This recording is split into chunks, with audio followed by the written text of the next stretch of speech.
ಇವತ್ತೊಂದು ಓದ್ತಾ ಇದ್ದೆ ನಾನು. ಅವಾಗ ಅನಿಸ್ತು ನನಗ ಎಷ್ಟು ಇಂಪಾರ್ಟೆಂಟ್ ಮ್ಯಾಟರ್ ಅಲ್ಲ ಇದು. ಇದನ್ನ ರಿಯಲ್ ಲೈಫ್ ಒಳಗ ಡೇ ಟು ಡೇ ಆಕ್ಟಿವಿಟೀಸ್ ಒಳಗ ಇಂಪ್ಲಿಮೆಂಟ್ ಮಾಡ್ಕೊಳ್ಳೋದ್ರಿಂದ ನಮ್ಗೆ ಎಷ್ಟು ಯೂಸ್ ಆಗ್ತದ, ಎಷ್ಟು ರೆಲೆವೆಂಟ್ ಇರುವಂತಹ ವಿಷಯ ಇದು. ಹೇಳಾಕ ಕೇಳಾಕ ಬಹಳ ಸಿಂಪಲ್ ಅನಿಸ್ಬೋದು, ಬಟ್ ಬಹಳ ಬ್ಯೂಟಿಫುಲ್ ಅದ ಇದು.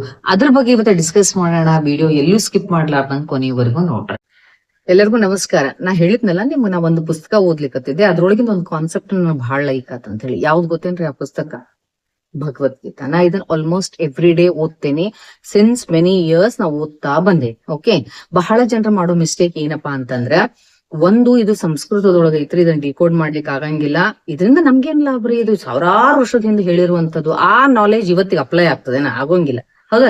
ಈಗೆಲ್ಲ ನಾವು ಸಿಕ್ಕಾಪಟ್ಟಿ AI ವರ್ಲ್ಡ್ ಒಳಗಿದ್ದೇವಿ.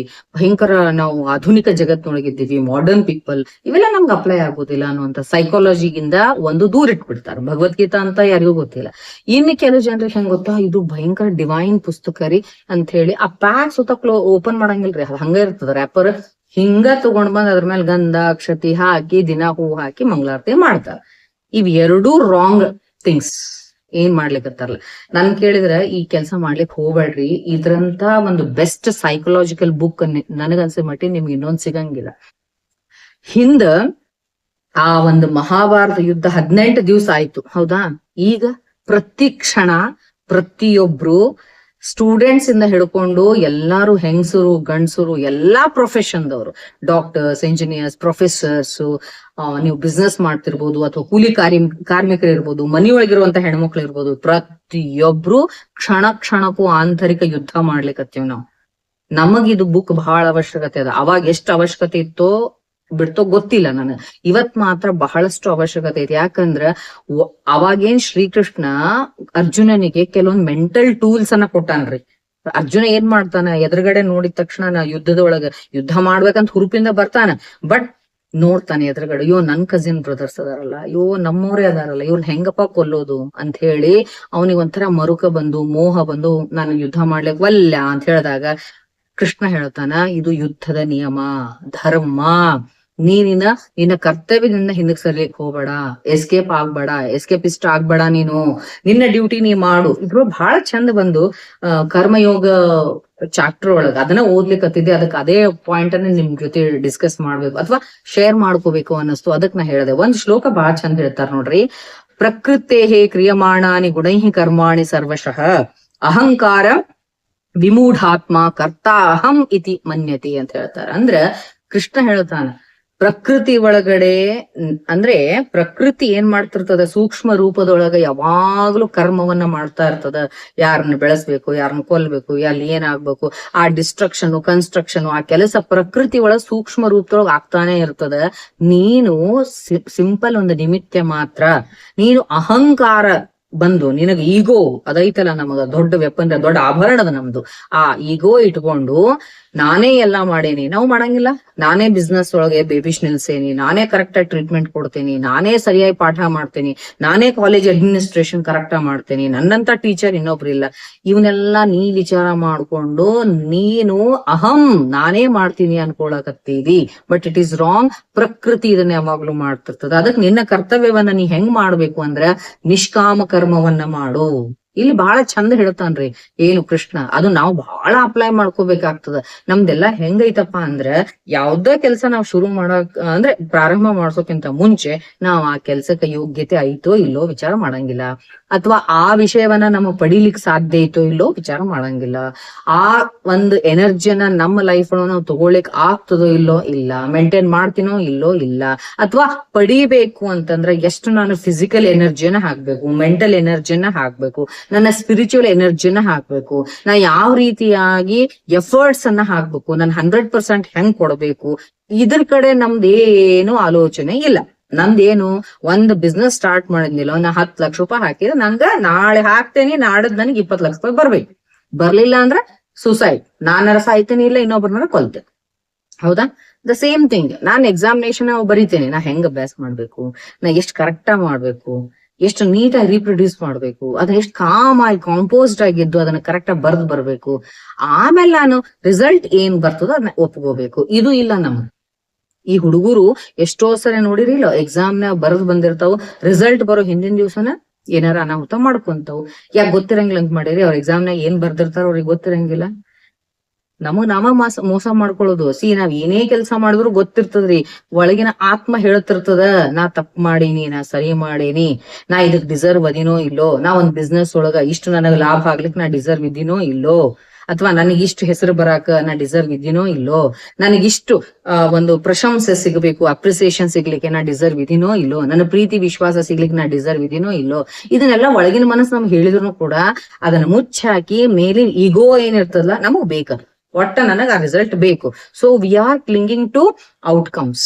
ನಮಗ್ ಬರೀ ನಮ್ಮ ರಿಸಲ್ಟ್ ಕಡೆನ ಫೋಕಸ್ ಹಿಂಗ್ ಮಾಡ್ಕೊಂಡು ನಮ್ ಎಫರ್ಟ್ಸ್ ಕಡೆ ಗಮನನ ಬಿಟ್ಟು ಎಲ್ಲಾ ಪ್ರೊಫೆಷನ್ದವರು ಇವತ್ತು ಮೆಂಟಲಿ ವೀಕ್ ಆಗ್ಲಿಕತ್ತೀವಿ, ಈಗೋ ಭಯಂಕರ ಮಾಡ್ಕೊಳಿಕತ್ತೀವಿ. ಜೊತೆಗೆ ಸಿಟ್ಟಂತೂ ಅದ್ ಏನೇನ್ ಅನಾಹುತ ಆಗ್ಲಿಕತ್ತಾವ ಅಂತ ನೋಡಿರಲ್ಲ ನೀವು.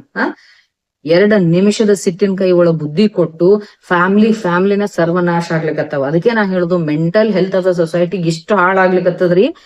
ಇಂಥ ಟೈಮ್ ಒಳಗಡೆ ಆಕ್ಚುಲಿ ಶ್ರೀಕೃಷ್ಣನ ಇಂಥ ಭಗವದ್ಗೀತಾ ಇವ್ ಪ್ರತಿಯೊಬ್ರು ಮನೆಯ ಒಳಗುನು ನೀವು ತಗೊಂಡು ಮಕ್ಕಳಿಗೆ ಪ್ರತಿ ದಿವಸ ಒಂದ್ 2 ಲೈನ್ ಆದ್ರೂ ನೀವು ಓದಿಸ್ಬೇಕು. ಅದನ್ನ ಸೈಂಟಿಫಿಕಲಿ ಅದನ್ನ ಡಿಕೋಡ್ ಮಾಡಿ ಡೇ ಟು ಡೇ ಲೈಫ್ ಒಳಗೆ ಹೆಂಗ್ ಇಂಪ್ಲಿಮೆಂಟ್ ಮಾಡ್ಕೋಬೇಕು ಅನ್ನೋದನ್ನ ಹೇಳ್ಕೊಡ್ಬೇಕು, ನೀವು ಮಾಡ್ಕೋಬೇಕು. ಎಷ್ಟು ಅವಶ್ಯಕತೆ ಐತ್ ನೋಡ್ರಿ. ಏನ್ ತಗೊಂಡ್ ಏನ್ ಮಾಡ್ತೀರಿ, ಕೋಟಿಗಟ್ಲೆ ದುಡ್ಡಿದ್ರೇನು, ಏನ್ ಮಾಡಿದ್ರೇನು, ಮಾನಸಿಕ ಹೆಲ್ತ್ ಸರಿ ಇಲ್ಲ, ಸಿಟ್ಟು ಕಂಟ್ರೋಲ್ ಮಾಡ್ಕೊಳಿಕ್ ಆಗಂಗಿಲ್ಲ, ಏನೇನೋ ಮಾಡೋದು. ಕೃಷ್ಣನಿಗೆ ವೈರಿಗಳ ಜೊತೆಗೆ ನಿಂತ್ಕೊಂಡಾಗೂ ಕರುಣೆ ಬಂತಂತ ಮನಸ್ಸಿನೊಳಗಪ್ಪ. ಎದುರುಗಡೆ ನಿಂತ್ಕೊಂಡವ್ರು ನನ್ ರಿಲೇಟಿವ್ಸ್, ಅವ್ರನ್ನ ಕೊಲ್ಲೋದ್ ಬ್ಯಾಡ್ ಬಿಡು ಕೃಷ್ಣ ಅಂತಾನಂತ. ಬಟ್ ನಮ್ಮಲ್ಲಿ ಹೆಂಗಾಗ್ಬಿಟ್ಟದ ಅಂದ್ರೆ ಗಂಡ ಹೆಂಡತಿನ ಢಮಾರ್, ಹೆಂಡತಿ ಗಂಡನ್ ಢಮಾರ್, ಅಷ್ಟ್ರು ಕೂಡ ಮಕ್ಕಳನ್ನ ಢಮಾರ್. ಇದೆಂತ ಹೆಲ್ತ್, ಇದೆಂತ ಒಂದು ಡೆವಲಪ್ಮೆಂಟ್ ಆಗ್ಲಿಕ್ಕತ್ತದಂದ್ರ ಭಯ ಅನಸ್ತದ. ಹೌದಾ?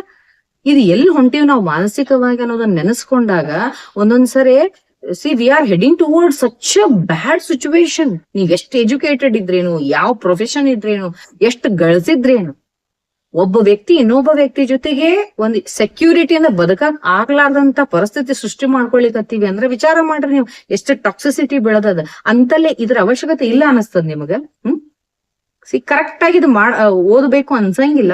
ದಯವಿಟ್ಟು ಎಲ್ಲರೂ ಶುರು ಮಾಡ್ರಿ, ಇದು ಕಂಪಲ್ಸರಿ ಓದ್ರಿ, ಡಿಕೋಡ್ ಮಾಡಿ. ಅಪ್ಪ ಅಮ್ಮಗ ಮೊದ್ಲು ಗೊತ್ತಿರಂಗಿಲ್ಲ, ಅದನ್ನ ಸರಿಯಾಗಿ ಡಿಕೋಡ್ ಮಾಡಿ ಮಕ್ಕಳಿಗೆ ಡೈಲಿ ಪ್ರಾಕ್ಟೀಸ್ ಮಾಡಿಸ್ರಿ, ಅದನ್ನ ಇಂಪ್ಲಿಮೆಂಟ್ ಮಾಡ್ಲಿಕ್ಕೆ ಹೇಳ್ರಿ. ಇವನ್ನೆಲ್ಲಾ ಮಾಡೋದ್ರಿಂದ ಕೃಷ್ಣ ಕ್ಲಿಯರ್ ಆಗಿ ಹೇಳ್ತಾನೆ, ನೀ ಯಾವ್ದ ಪ್ರೊಫೆಷನ್ ಇರಪ್ಪ, ನೀ ಯಾವ್ದೇ ಕೆಲಸ ಮಾಡ್ತಿರೋ, ಸಣ್ಣದಿಂದ ಹಿಡ್ಕೊಂಡು ದೊಡ್ಡತನ ಏನೇ ಮಾಡ್ತಿರೋ, ನಿನ್ನ ಕೆಲ್ಸದ ಮೇಲೆ ನೀ ಫೋಕಸ್ ಮಾಡಿ.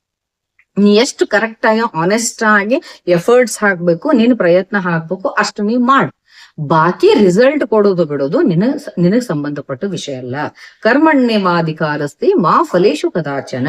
ಫಲ ನನ್ ಹಿಂಗ ಬರ್ಬೇಕು ಅಂತ ನೀ ಫಿಕ್ಸ್ ಮಾಡ್ಬೇಡ. ನೀನ್ ಯಾರು? ಫಲ ಎದ್ರ ಮೇಲೆ ಡಿಪೆಂಡ್ ಇರ್ತದ, ಬರೀ ನೀ ಏನ್ ವರ್ಕ್ ಮಾಡಿ ಅನ್ನೋದ್ರ ಮೇಲೆ ಇರಂಗಿಲ್ಲ. ಸಾಕಷ್ಟು ಪಾಯಿಂಟ್ಸ್ ಇರ್ತಾವ, ಗೊತ್ತಾಯ್ತಾ?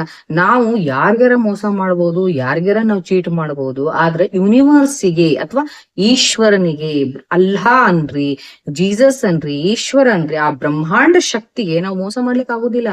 ನಾವ್ ಏನೋ ಒಂದು ಕೆಲಸ ಮಾಡಿದಾಗ ಯೂನಿವರ್ಸ್ ನೀಟಾಗಿ ನಮ್ಮನ್ನ ಸ್ಕ್ಯಾನ್ ಮಾಡ್ತದ, ಎದಕ್ ನಾವು ಡಿಸರ್ವ್ ಅದೀವಿ, ಎಷ್ಟಕ್ ಡಿಸರ್ವ್ ಅದೇ ಅಷ್ಟ ಕೊಡ್ತದ.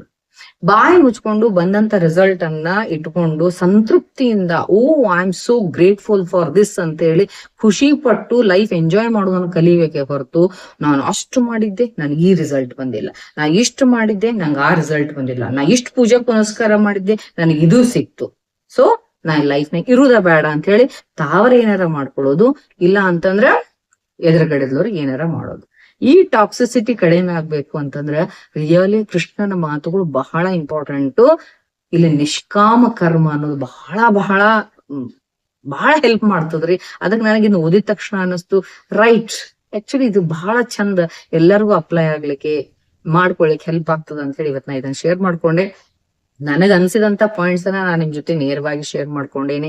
ನಿಮಗೂ ಹೌದಪ್ಪ ಇದನ್ನ ನಾನು ಪ್ರಾಕ್ಟೀಸ್ ಮಾಡ್ಬೇಕು ಅನ್ಸಿದ್ರೆ ಫಸ್ಟ್ ನೀವೇನ್ ಮಾಡ್ರಿ, ನನ್ನ ಚಾನೆಲ್ ಸಬ್ಸ್ಕ್ರೈಬ್ ಮಾಡ್ಕೊಡ್ರಿ. ಸೆಕೆಂಡ್, ಭಗವದ್ಗೀತಾ ಮನೆಗ್ ತಗೊಂಡ್ ಬರ್ರಿ, ಓದಕ್ ಶುರು ಮಾಡ್ರಿ. ಬರೇ ಬಾಯ್ಹಾಟ್ ಮಾಡಕ್ ಹೋಗ್ಬೇಡ್ರಿ. ಬಾಯ್ಹಾಟ್ ಮಾಡೋದು ಏನ್ ಸಿಗ್ತದ್ರಿ? ಎದಕ್ ಬಾಯ್ಹಾಟ್ ಮಾಡ್ತೀರಿ? ನಂಗ ಅದನ್ನ ಅರ್ಥ ಆಗಂಗಿಲ್ಲ. ಯಾವ ವಿಷಯನೂ ಬಾಯ್ಹಾಟ್ ಮಾಡ್ಲಿಕ್ಕೆ ಹೋಗ್ಬೇಡ್ರಿ. ಸುಮ್ಮನೆ it is a waste of time ಅನಿಸ್ತದ ನನಗೆ ಈ ಬಾಯ್ಹಾಟಿಂಗ್ ಕಲ್ಚರ್ ನೋಡಿದ್ರೆ. ಸುಮ್ಮನೆ ಅದನ್ನ ಬಾಯ್ಹಾಟ್ ಮಾಡೋದು ಈಗ ಇರ್ತದೆ. ಈಗ ಬುಕ್ ನ ಬೇಕಂದ್ರೆ ತೆಗಿಬೇಕಪ್ಪ, ನೋಡ್ಬೇಕು. ಬಟ್ ಅದನ್ನ ಡಿಕೋಡ್ ಮಾಡ್ರಿ, ಅರ್ಥ ಮಾಡ್ಕೊಡ್ರಿ, ಇಂಪ್ಲಿಮೆಂಟ್ ಮಾಡ್ಕೊಡ್ರಿ. ಎಷ್ಟು ಸಾಧ್ಯ ಆಗ್ತದ ಅಷ್ಟನ್ನ ಇಂಪ್ಲಿಮೆಂಟ್ ಮಾಡ್ಕೊಂಡಾಗ ಅದನ್ನ ರಸವನ್ನ ಕುಡ್ದಂಗ ಅದು ನಮ್ ಲೈಫ್ ನಡೆಸ್ಲಿಕ್ಕೆ ಬಹಳಷ್ಟು ಸಹಾಯ ಆಗ್ತದ. ಅಂಡ್ ಇವೆಲ್ಲಾ ಪಾಯಿಂಟ್ಸ್ ನಿಮ್ಗೂ ಲೈಕ್ ಆತರ ನಿಮ್ ಎಲ್ಲಾ ಹಿತೈಷಿಗಳಿಗೆ ಇದನ್ನ ಶೇರ್ ಮಾಡ್ರಿ. ಓಕೆ, ದೆನ್ ನಿಮ್ಮ ವ್ಯಾಲ್ಯೂಯಬಲ್ ಕಮೆಂಟ್ಸ್ ಅನ್ನ ನೀವು ಮೈಂಡ್ ಹೆಂಗ್ ಕಂಟ್ರೋಲ್ ನಾಗ ನೀವ್ ಹೆಂಗ್ ಇಟ್ಕೋತೀರಿ, ನಿಮ್ಮ ಸಿಟ್ಟನ್ ಹೆಂಗ್ ಕಂಟ್ರೋಲ್ ನಾಗ ಇಟ್ಕೋತೀರಿ, ಅದಕ್ ನೀವೇನ್ ಕಂಡು ಹಿಡ್ಕೊಂಡಿರಿ ದಾರಿನ ಅನ್ನೋದನ್ನ ಕಮೆಂಟ್ ಅಲ್ಲಿ ಹಾಕ್ರಿ. ಚಾನೆಲ್ ಸಬ್ಸ್ಕ್ರೈಬ್ ಮಾಡ್ಕೊಡ್ರಿ. Thank you very much.